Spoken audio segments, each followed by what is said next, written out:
There's this curious pattern, isn't there, how society reacts to perceived injustice. 1 minute, things seem okay, and the next, just one single event can completely ignite public debate.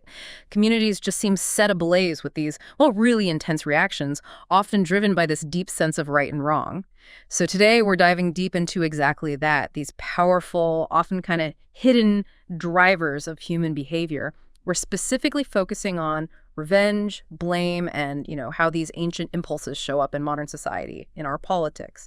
Our mission really is to pull out the key insights from a whole stack of diverse sources, just to help you understand what's truly going on underneath. And it really is quite a stack. We're drawing from, all sorts of perspectives, everything from personal diary entries, ancient philosophy, contemporary psychology, right, sharp political analysis, and even a pretty fascinating military intelligence report. Each one gives us a unique lens, on these really deep-seated human tendencies. It's fascinating, yeah.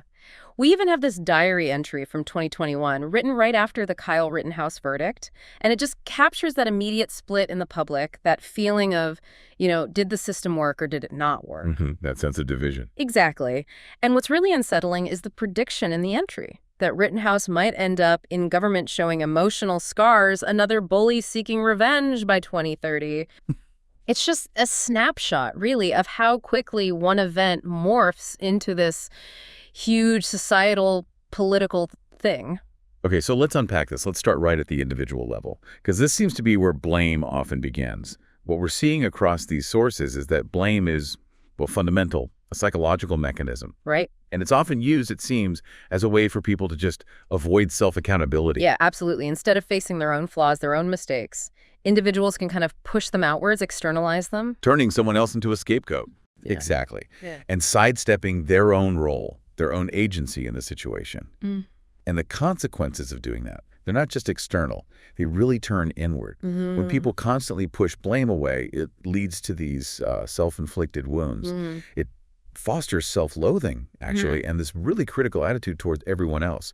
Our sources call it being trapped in a first-floor mentality, like a superficial level, where genuine insight or, real resolution is just impossible. Stuck. Yeah, stuck. Yeah. And it's often tied up with this sense of victimhood, too, and entitlement, like the world owes you something because you've suffered. And from blame, it feels like a pretty short leap to revenge, doesn't it? Right. The sources paint revenge as this more lower-level, ego-driven response, something that directly works against any chance of healing. It's almost like sometimes people cling to their suffering, Yeah. because it gives them license to tell people about your suffering past. Right, like a justification. Exactly. It justifies punishing others. And it feeds that myth, that false belief that bad things only happen to bad people. Precisely. And that desire for getting even, it can almost be seen as this twisted attempt to make someone understand suffering. The sources even call it a perverse act of love, in a way. Wow. But, ultimately, it just fuels hatred. It lets people form an alliedship with the dark, as one source puts it, which actively stops healing. What's absolutely crystal clear from all this material is hatred just does not heal. Okay, but here's where it gets really interesting, connecting it to our, biology. This idea that revenge, or even just sort of passively opposing the guy above you, could actually be a quest for serotonin. That it provides this temporary, nice, calm feeling, but without the actual risks of a real fight. It's a fascinating thought, isn't it? How our brains might be wired to seek that balance, that equilibrium, even if it's through these low-level acts of payback. Yeah. And that search for a calm feeling can show up in some pretty unsettling ways. We found this 1898 diary entry that talks about cruelty, almost as an evolutionary stage of consciousness. Really? Cruelty as a stage? Yeah. It mentions ecstatic sensual schadenfreude, this sort of primitive, almost physical pleasure in seeing others suffer, as an early human thing. The source even wonders if maybe too highly developed sympathy actually led to the end of animal sacrifices. Oh. And there's this stark anecdote in there about a great-grandmother talking about achieving a beautiful race, but only by shedding sympathy for even, the suffering of a flower. That's extreme. It is. It's an extreme philosophical point. But it shows how, at least in some historical thought, suppressing empathy was seen as, necessary for a certain outcome. So, okay, we've looked at the personal side of blame and revenge, but these aren't just individual struggles, are they? They get woven right into the fabric of society. Oh, absolutely. And the sources show this really fascinating contrast in how different cultures handle wrongdoing, how they enforce morality. Definitely.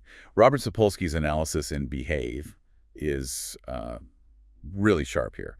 He points out that in collectivist cultures, think many East Asian societies, morality is really about your social role, your duties. Okay. And it's enforced mainly by shame. Shame. So external judgment. Exactly. External judgment by the group.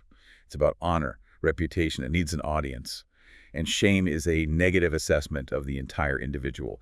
Your whole worth is kind of diminished in the community's eyes. Which is so different from individualistic cultures, right? Like Western Europe, North America, their morality is more about individual rights. Right. And behavior is enforced mainly by guilt. Guilt. So that's internal. Internal self-judgment, yeah. Rooted in your conscience. Privacy matters more. And unlike shame, guilt is a negative assessment of an act. Ah, so that's the whole hate the sin, love the sinner idea. Precisely. You can condemn the action without condemning the whole person. Now, Western cultures often have this, let's say, self-congratulatory view that guilt is somehow more evolved, more advanced than shame. Yeah, you hear that. But then you have someone like Jennifer Jacquet arguing for the continued usefulness of shaming, even in the West, especially when powerful people show no evidence of feeling guilt and evade punishment. That UCLA football scandal example. Exactly, where there was public outrage, but, real accountability for the powerful, often missing. It suggests maybe shame still has a role. And if we connect this to the why we need religion source, wow, it draws this really compelling contrast between ancient pagan values, honor, public shame, and Christian values championing meekness, private guilt. And the source suggests, quite provocatively, that maybe the internalized self-loathing from repressing our aggression is actually the cost we pay for being civilized. Yeah, like it's the mechanism that stops us acting on every impulse, keeps society from chaos. Okay, let's widen the lens now to the political, the social landscape, because the sources show how these basic human drives just played out on this massive scale, leading to deep societal divisions and that feeling of, well, info overload, where people just check out. Yeah, people are just tuning out. It's a real phenomenon. And one concept that really jumps out is hooliganism. Not just sports fans, but as a broader form of destructive group-based antagonism. Right. Often fueled by self-contempt, frustration, and hatred becomes this powerful unifying agent for the group. Unifying through hate. Yeah. And it can create this kind of perverse freedom from responsibility for the individuals inside that group, which can lead to this will to chaos and anarchy. It really makes you think how easily group identity can slip from just unity into outright antagonism. It really does. And that connects directly to the Amity-Enmity Complex, right? This idea that humans are just wired for in-group solidarity and out-group hostility. Exactly. The research shows how perceived threats actually strengthen the bonds within a group. Makes sense. But dramatically ramps up the hostility toward outsiders, sometimes leading to what the sources call revenge-driven punishment. And there's this observation for the Justice is Coming source that tackles this head-on. It notes, quote, right-wingers in this country want to blame the others. Okay, so reporting that specific viewpoint from the source. Yes, purely reporting the source's analysis. It describes how the crowd goes nuts and a cult begins when someone says the other caused all your pain. And this includes, according to that source, the idea of owning the libs. Which it characterizes how? As this relentless focus on attacking and blaming an opposing political group, defining them as the source of all problems. It's about building unity through shared animosity rather than necessarily shared ideals. And linking this to nostalgia, Exurbia now explores how nostalgia in politics can become a deadly weapon. When it's not just fond remembrance, but this irrational substitution for a coherent political program. Right. Empty calories, politically speaking. Yeah.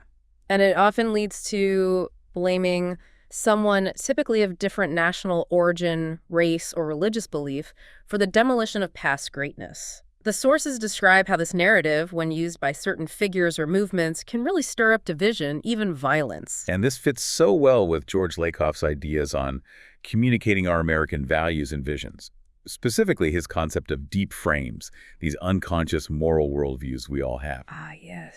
He argues that, in the U.S. context, conservatives have managed to dominate the framing of issues to reflect a strict father model. Which emphasizes discipline, individual responsibility, punishment, that sort of thing, which he contrasts with a nurturing parent model, often favored by progressives, focusing more on empathy, systemic causes. Two very different lenses. Totally different. And these deep frames just shape how different groups see the world and, crucially, who or what they blame. So this raises a really important question for us and for you listening.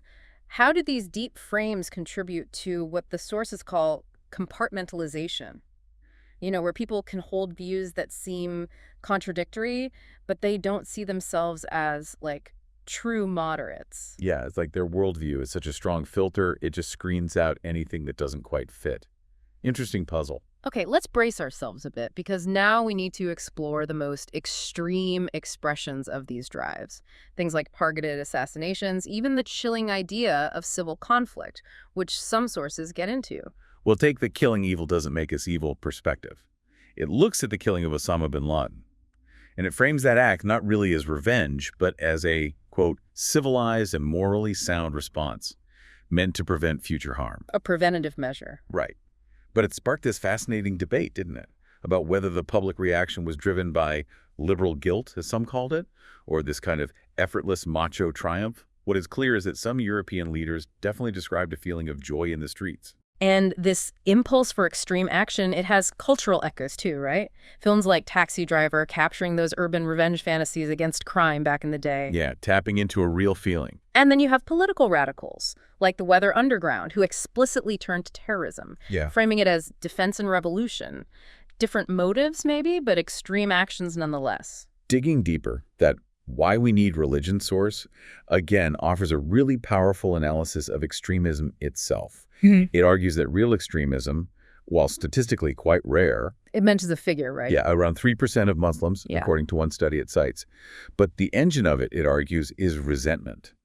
This hunger for revenge fed by the feeling of powerlessness. Powerlessness leading to revenge. Exactly. And the source suggests things like certain destructive forms of masculinity, toxic maleness, and these thwarted affective drives can find a convenient religious backdrop for their revenge fantasies. Making this provocative parallel.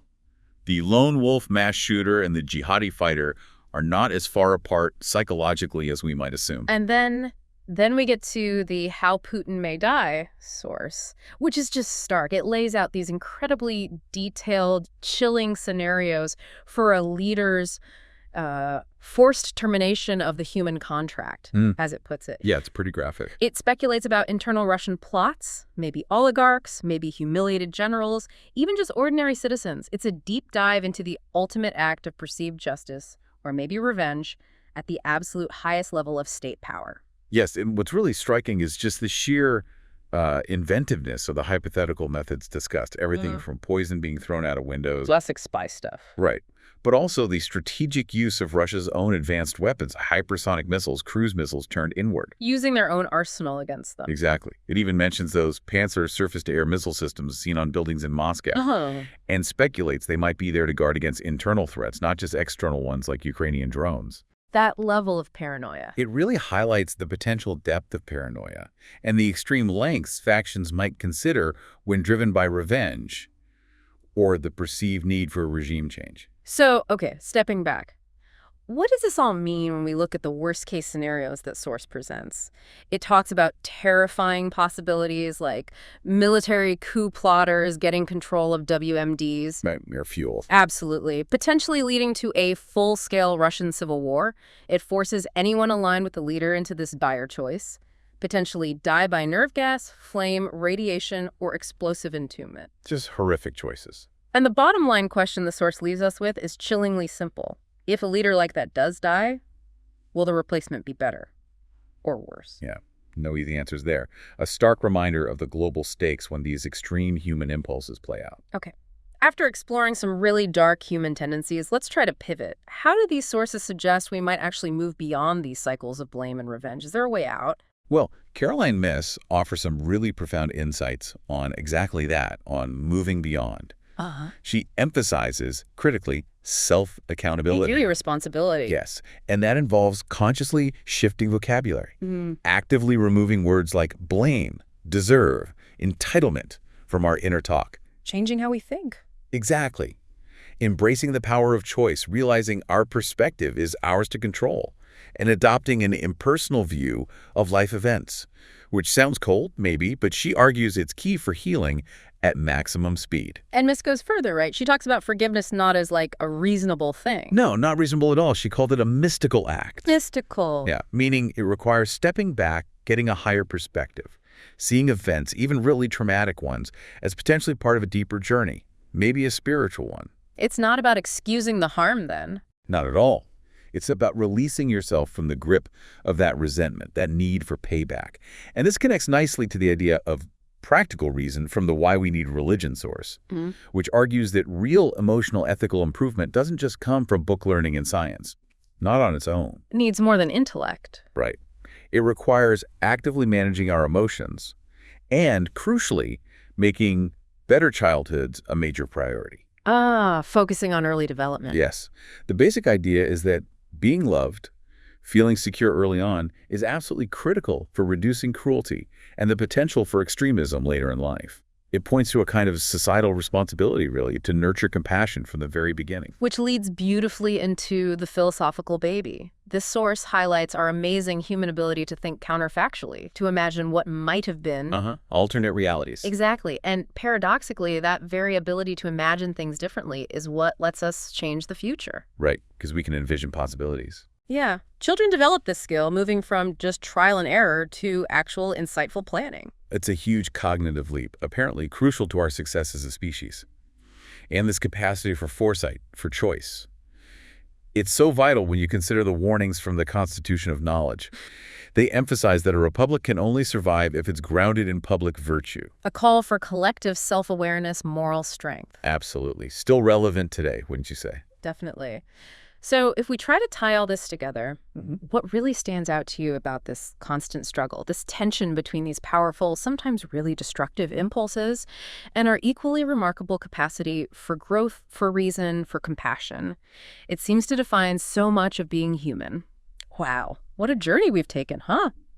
Diving deep into these really complex layers of human nature, from the tiny micro level of individual psychology all the way up to macro level global politics, we've really seen how these ancient impulses, revenge, blame, are still powerfully shaping our present and maybe our future. It's such a critical understanding to have, I think, recognizing these deep-rooted behaviors, how they show up, how they differ across cultures, their most extreme forms.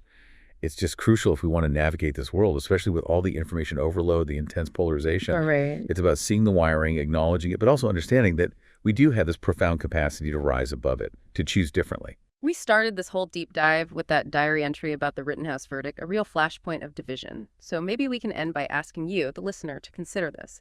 Given everything we've explored, the human capacity for both that deep-seated resentment and for radical forgiveness, and knowing that our consciousness, our very minds, can be shaped to anticipate future possibilities, what choices can you make today, even small ones, to contribute, maybe, to a future where deeper understanding wins out over that reflexive blame? Something to think about.